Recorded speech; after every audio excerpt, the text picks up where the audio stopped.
नमस्ते दोस्तों, ये रील मैं मीडिया के बंधुओं के लिए बना रही हूँ क्योंकि मैंने कुछ प्रोटेस्टर्स को जो कि गटर छाप अनैतिक अश्लील बिहेवियर सड़क पर बच्चों के सामने, बुजुर्गों के सामने, महिलाओं के सामने डिस्प्ले कर रहे थे, उसको नॉर्मलाइज करने से मना किया है कि we do not accept this in this society. हम लोग नहीं चाहते कि हमारे घर के बच्चों को कोई जो है अपनी अश्लील हरकतों से जो है टाइम से पहले सेक्शुअलाइज कर दे। हमारे घर के बुजुर्गों के सामने जो है हमें शर्मिंदगी महसूस कर, हम नहीं इस तरह का बिहेवियर एक्सेप्ट करते हैं, उसको नॉर्मलाइज नहीं होने देंगे। तो मीडिया जो है मेरे खिलाफ गैंग अप कर रही है और ये नहीं बताएगी कि जैसे स्काई रूट जैसे स्टार्टअप की मैंने कितनी बड़ाई की, हमारे देश के जेनजी जो हमें इतनी ऊंचाइयों पे लेके जा रहे हैं। नीट के छात्रों को मैंने खुद स्वयं जो है कितनी बधाई दी और ऐसे बच्चे जो कि अपने परिवार की जिम्मेदारियां उठा रहे हैं, हमारी टीम में भी ऐसे बच्चे हैं, हमारे घरों में रिश्तेदारी में भी जेनजी भाई बहन हैं जो कि हमारे बड़े काम संपन्न करते हैं। लेकिन कुछ चंद फॉलोअर्स के लिए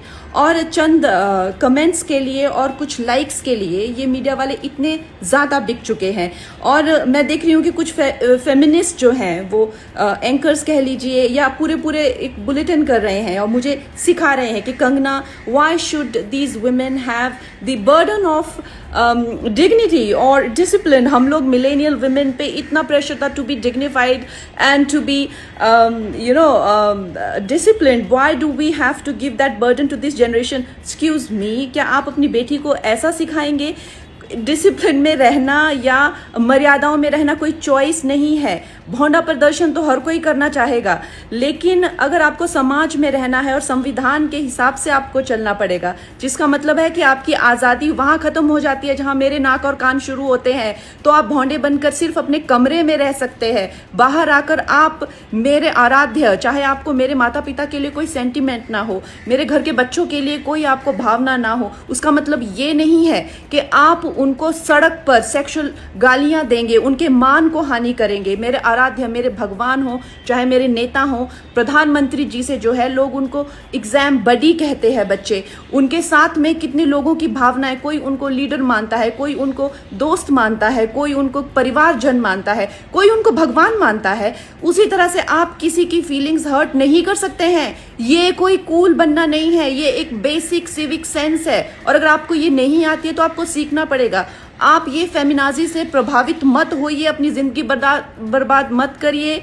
इस भौंडेपन को सिर्फ और सिर्फ आप अपने कमरे में डिस्प्ले कर सकते हैं। बाहर जाके आपको मर्यादा में रहना पड़ेगा ना, या आप वर्क प्लेस से निकाल दिए जाओगे। आप कभी भी कोई संबंध, परिवार वाले भी आपको भौंडापन नहीं झेलेंगे, तो आपके सामने एक डेड एंड के सिवाय अंधकार वाली जिंदगी हो जाएगी।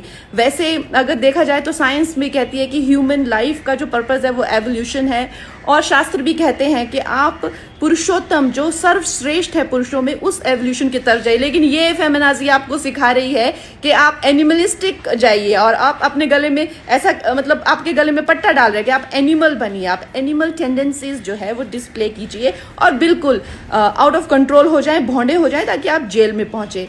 आपको डिसाइड करना है कि आपको कौन अच्छे से गाइड कर रहा है और कौन आपको सही दिशा बता रहा है। मैं यही कहूँगी जो मैंने अपने बड़ों से सीखा है और जिन्होंने मुझे गुरुओं ने जो मुझे ज्ञान दिया है वो यही है कि ये हमें जो जीवन मिला है वो इवॉल्व होने के लिए मिला है, रिग्रेस होने के लिए नहीं मिला है एनिमलिस्टिक टेंडेंसीज में। सो आप प्लीज़ इवॉल्व होइए और सबको गुरु पूर्णिमा की बहुत शुभकामनाएं।